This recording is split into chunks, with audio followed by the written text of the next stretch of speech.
Focus ஆன்மீக நேயர்களுக்கு வணக்கம். நான் டாக்டர் தீபா அர்லாலன். இன்னைக்கு நம்ம என்ன டாபிக் பற்றி டிஸ்கஸ் பண்ண போகிறோம் அப்படின்னா 1/6/2026 குரு பயிற்சி நடக்க போகுது. குரு பகவான் மிதுனத்திலேருந்து கடகத்துக்கு பயிற்சியாகி உச்சம் பெற்று அமர்றார். ஏறக்குறைய 12 வருடத்துக்கு ஒரு முறை நகரக்கூடிய நிகழ்வு இது அப்படின்னு சொல்லலாம். காரணம் என்ன? குரு பகவான் ஒவ்வொரு ராசியிலையும் ஒவ்வொரு வருஷம் சஞ்சாரம் பண்ணுவார். ஆக மொத்தம் கடகத்துக்கு திரும்பி வர்றதுக்கு 12 வருஷங்கள் ஆகும். அதுதான் பார்த்திங்கன்னா ஒரு பெரிய ப்ளஸ். அதுக்கும் மேலே என்னென்னா கடகத்தில் தான் ஒரு உச்சம் பெற்று அமர்றார். உச்சம் பெற்று அமர்றது கூட பெரிய பிரச்சனை இல்லைங்க. அவருடைய உச்ச பார்வை 9ஆம் பார்வை, குருக்கு விசேஷ பார்வைகள் உண்டு 5, 7, 9. அந்த உச்ச பார்வை 9ஆம் பார்வை சனி மேலே படிய போகுது. ஆக சனி பகவான் எந்தெந்த ராசிக்கெல்லாம் கெடுக்கணும்னு இருக்காரு கரெக்டாக சொல்லணும் அப்படின்னா மேஷ ராசி அன்பர்கள் 7 நாட்டு சனியில் இருக்கீங்க. ஆக சனி பகவான் உங்களை கெடுக்கணும் அப்படின்னு கங்கணம் கட்டி அடையிறார். அதுக்கப்புறம் சிம்ம ராசி அன்பர்கள் அஷ்டமத்து சனியில் இருக்கீங்க. ஆக நீங்கள் சனியினோட ஒரு கெடுபலன்கள் கொடுக்கக்கூடிய லிஸ்ட்டில் இருக்கீங்க. அதுக்கப்புறம் கன்னி ராசி அன்பர்கள் கண்டக சனி, தனுசு ராசி அன்பர்கள் அர்த்தாஷ்டம சனி, கும்பராசி அன்பர்கள் பாத சனி, மீன ராசி அன்பர்கள் ஜென்ம சனி. ஆக இந்த 6 ராசிகளுக்கும் சனி பகவான் கெடுக்கணும் அப்படின்ற ஒரு பொசிஷனில் இருக்காரு. இதில் என்ன எக்ஸ்ட்ராடினரி பெனிஃபிட் அப்படின்னா குருனோட உச்சப்பறவை நான் முன்னமே சொன்ன மாதிரி சனி மேலே படியறதுனால இந்த 6 ராசிகளுக்கும் கெடுபலன்களை கொடுக்கணும் அப்படின்னு இருக்க சனி எல்லளவும் கெடுபலன்களை கொடுக்க போகிறதில்ல. இது ஒரு பெரிய ரிலீஃபுங்க. பெரிய பெரிய பெரிய பெரிய ப்ளஸ் அப்படின்னு சொல்லலாம். ரெண்டாவது என்ன, எந்தெந்த ராசிகளுக்கு சனி பகவான் நற்பலன்கள் கொடுக்கணும் அப்படின்னு இருக்காரு. ரிஷப ராசிக்கு லாப சனியாக இருக்கார், மிதுன ராசிக்கு கர்ம சனியாக இருக்கார், அதே மாதிரி கடக ராசிக்கு பார்த்தீங்கன்னா பாக்கிய சனியாக இருக்காரு, துலா ராசிக்கு ரோக சனி, விருச்சிக ராசிக்கு பஞ்சம சனி, மகர ராசிக்கு சகாய சனி. ஆக இந்த ராசிகளுக்கெல்லாம் பார்த்தீங்கன்னா அவர் நல்லது செய்யணும் அப்படின்னு இருக்காரு. நல்லது செய்யணும்னு இருக்க சனி பகவான் பொதுவாக பார்த்தீங்கன்னா மந்தன், முடவன், நிதானமாக தான் நல்லது செய்வான். ஆனால் குருனோட பார்வை சனி மேலே படியறதுனால கட நிறைய நல்லது செய்ய போகிறார். ஆக இந்த குரு பயிற்சி எல்லா ராசிகளுக்கும் எப்படி இருக்குது அப்படின்னா எல்லா ராசிகளுக்குமே ரொம்ப நல்லா இருக்க போதுங்க. இதுதான் பார்த்தீங்கன்னா நிதர்சனமான உண்மை. ஆக உங்கள் ராசிக்கு என்ன மாதிரி பலன்கள் வரப்போகுது அப்படின்றத நம்ம நேரத்தை வீண் பண்ணாமல் சட்டுன்னு பார்த்துடலாம் வாங்க. விருச்சிக ராசி அன்பர்கள், உங்களுக்கு இந்த குரு பயிற்சி எப்படி இருக்குது? ஆல்ரெடி சனி பயிற்சியே உங்களுக்கு சூப்பராக இருக்குமா?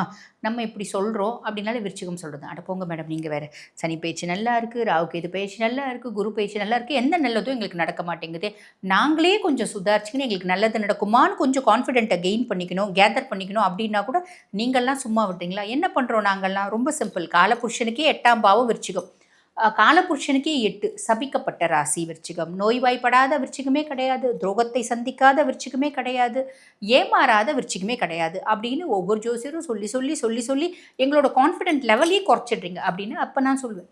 நான் இது வரைக்கும் விருச்சிகத்தை பற்றி ஒரு வார்த்தை கூட சொல்ல மாட்டேன். காரணம் என்ன அப்படின்னா என் குழந்தையே விருச்சிகம் ஃபர்ஸ்ட் விஷயம். ரெண்டாவது விஷயம், என் குழந்தை விருச்சிகன்றதுக்காக அதுக்கு நெகட்டிவ் சொல்லாமல் இல்லை, உண்மையாகவே விருச்சிகத்தினோட ஒரு குணாதிசயம் என்ன அப்படின்னா இதெல்லாம் சொல்கிறது ஜோதிடர்கள் உண்மைதான். அதுக்கும் மேலே ஒரு நிதர்சனமான உண்மை என்ன தெரியுமா? நீங்கள் எந்த அளவுக்கு ஏமாறுறீங்களோ அந்த அளவுக்கு வாழ்க்கையில் ஜெயிப்பீங்க. நிறைய ஏமாறுறீங்க ஒரு 10 விதத்தில், அதாவது 10 பேர்கிட்ட ஏமாறுறீங்கன்னு வச்சுக்கோங்களேன். அதில் 11ஆவது ஒரு பர்சன் கிட்ட நீங்கள் ஏமாறும் போது உங்களுக்கு தோணும், அடடா என்ன இவன் டாக்டிக்ஸை வச்சு நம்மளை ஏமாத்தினா, அந்த டாக்டிக்ஸை புடி, இனி வாழ்க்கையில் யார்கிட்டமே ஏமாறக்கூடாது. அதே மாதிரி யார்கிட்ட நம்ம துரோகத்தை சந்திச்சோமோ அவன் முன்னாடி பெரிய லெவலில் வாழணும் அப்படின்னு சாதிக்கணும் அப்படின்னு முற்படுவீங்க. ஆக உங்களுக்கு ஏமாற்றம், துரோகம் எல்லாமே ரொம்ப நல்லதுங்க. புரியுதுங்களா? யாராவது உங்களை புதைக்கணும் அப்படின்னு நினச்சா புதைக்க முடியாது, விதைக்க தான் முடியும்.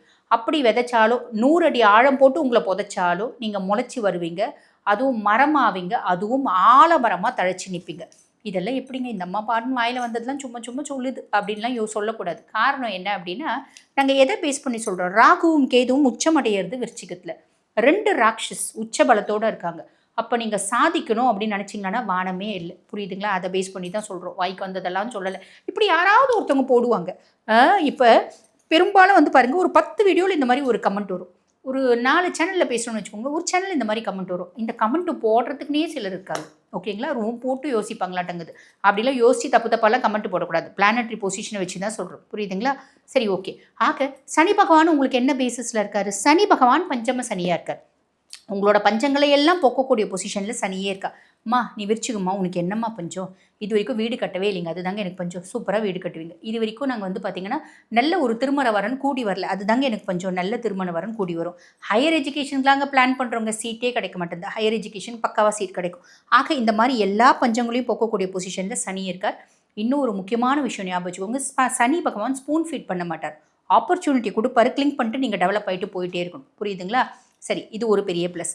அதுக்கு மேலே இப்போ குரு பகவான் 9ல் இருக்கார். கடந்த வருஷம் குரு 8ல் இருந்து உங்களுக்கு கெடுத்துட்டாரு அப்படின்னே சொல்லணும். செய்யாத தப்புக்கு ஒரு அசிங்கம், அவமானம், அவப்பேரு, அவ சொல்லு, குடும்பத்தில் வந்து பார்த்தீங்கன்னா அசிங்கப்பட்டீங்க, வேலை செய்கிற இடத்துல அசிங்கப்பட்டீங்க, சேர்க்கையினால் கேவலப்படுத்தப்பட்டீங்க அப்படின்னு சொல்லலாம். நான் எதுவுமே செய்யலை, சம்மந்தம் இல்லாமல் அவங்க கூட பேசுனதுதாயா தப்பு நான் பண்ணது அப்படின்னு சொல்கிற மாதிரி நிறைய விருச்சிகத்துக்கு நடந்துச்சு. ஆரோக்கிய குறைபாடுகள் வந்துச்சு. அதே மாதிரி சின்ன சின்ன ஆக்சிடென்ட்ஸை சந்திச்சிங்க. இதெல்லாம் யார் உங்களுக்கு கொடுத்தா? குரு பகவான் தான் கொடுத்தா. கடந்த வருஷம் அஷ்டம குருவாக வந்து உங்களை கெடுத்தா அப்படின்னு சொல்லலாம். ஆனால் அதே குரு பகவான் எந்தெந்த விதத்துலாம் உங்களை கெடுத்தானோ அதை விட நிறைய நல்லது இந்த காலகட்டத்தில் செய்ய போகிறான். காரணம் என்ன அப்படின்னா, குரு பகவான் பாக்கிய குருவாக வந்திருக்கான். எல்லா விதத்துலையும் உங்களுக்கு அதிர்ஷ்டம், மேன்மை, முன்னேற்றம், குட் லக், ஃபார்ச்சூன் இதெல்லாம் குரு பகவான் கொடுக்க போகிறாரு. ஹையர் எஜுகேஷன் படிக்கணும்னு பிளான் பண்ணுறீங்க அப்படின்னா சூப்பராக படிக்கலாம். வெளிநாடு நாங்கள் போய் படிக்கணும்னு பிளான் பண்ணுறோம், தாராளமாக போகலாம். அதே மாதிரி வெளிநாடு டூர் போகணுன்னு நினைக்கிறோம், ஆன்மீகம் சார்ந்த டூர் போகணுன்னு நினைக்கிறோம், குலதெய்வ வழிபாடு போகணுன்னு நினைக்கிறோம், யாத்ராஸ் போகணுன்னு நினைக்கிறோம், எல்லாமே நடக்கும். ப்ளஸ் இல்லைங்களா? அதுக்கும் மேலே குருனோட பார்வை உங்கள் சுயஸ்தானத்தை பார்க்குறான். பொதுவாக சந்திரன் நீச்சமடையக்கூடிய ராசி விருச்சிகம். மனசு எப்பயுமே ஒரு விஷயத்தை தீர்க்கமாக முடிவு பண்ண மாட்டேங்க. இன்றைக்கி ஒரு விஷயத்தை தீர்க்கமாக முடிவு பண்ணுங்க, நாளைக்கு இது வேண்டாம் அப்படின்னு தூக்கி போட்டுருவீங்க. அந்த மாதிரி ஒரு மூடு வந்து பார்த்திங்கன்னா இந்த வேவரிங் மூட் அப்படின்னு சொல்லுவாங்க பார்த்தீங்களா, அது இருக்கும். இப்போ சுயஸ்தானத்தை குரு பார்க்கறதுனால நான் ஒரு விஷயத்த முடிவு பண்ணிட்டேன், என்ன நடந்தாலும் அந்த விஷயத்துலேருந்து நான் மாற்றிக்க மாட்டேன் அப்படின்றது தீர்க்கமாக நீங்கள் செய்வீங்க. அது ஒரு பெரிய ப்ளஸ். முயற்சி ஸ்தானத்தை குரு பார்க்குற, சின்சியராக முயற்சி பண்ணுவீங்க, சக்ஸஸ் ஆவீங்க. 5ஆம் பாவத்தை குரு பார்க்குற, அப்போ இது வரைக்கும் குழந்தை பிராப்தமே இல்லை, இந்த காலகட்டம் குழந்தை பேர் அப்படின்றது நிறைய பேருக்கு கிடைக்கிறதுக்கான வழியும் வாய்ப்பும் உண்டுங்க. எல்லாமே ப்ளஸ்ஸாக. மைனஸ் ஏதாவது இருக்குங்களாங்க? சுகஸ்தானத்தில் ராகு அப்படின்னும் போது கேது 10, தொழில் ஸ்தானத்தில் கேது. அப்போ சுகஸ்தானத்தில் ராகு என்ன பண்ணுவான், என்னோட கம்ஃபர்ட்டுக்காக நான் ஒரு விஷயம் வாங்கினேன். நான் வந்து பாருங்கள், என்னோட கம்ஃபர்ட்டுக்காக கார் வாங்கணும்னு போனேன். என்னோட பட்ஜெட் 7 லட்ச ரூபாய் 8 லட்ச ரூபாய் தான். அங்கே போனவொடனே 21 லட்ச ரூபாய் ஸ்லேவி எனக்கு பிடிச்சிருக்கு, நான் வாங்கிட்டு வந்துட்டேன். ஓட்டும் போதெல்லாம் கெத்தாக இருக்குது, நல்லா இருக்குது, ஹாப்பியாக இருக்குது. ஆனால் டியூ கட்டும்போது ரொம்ப கஷ்டமாக இருக்குது அப்படின்ற ஒரு அமைப்பு. வசதி வாய்ப்பு இருக்குது அப்படின்னா கவலைப்பட வேண்டியதில்லை. வசதி வாய்ப்பு இல்லை அப்படின்னா அதை கொஞ்சம் அனலைஸ் பண்ணிவிட்டு செய்யணும். புரியுதுங்களா? ரொம்ப சிம்பிள். அனலைஸ் பண்ணுறீங்க அப்படின்னா பிரச்சனை இல்லை. இங்கேருந்து வெளிநாடு வேலைக்கு போகணும்னு ஆசைப்பட்டு வெளிநாடு வேலைக்கு போயிட்டேன். அங்கே போட்டால் எனக்கு மனசு லைக்கவே மாட்டேங்குது வேலையில்.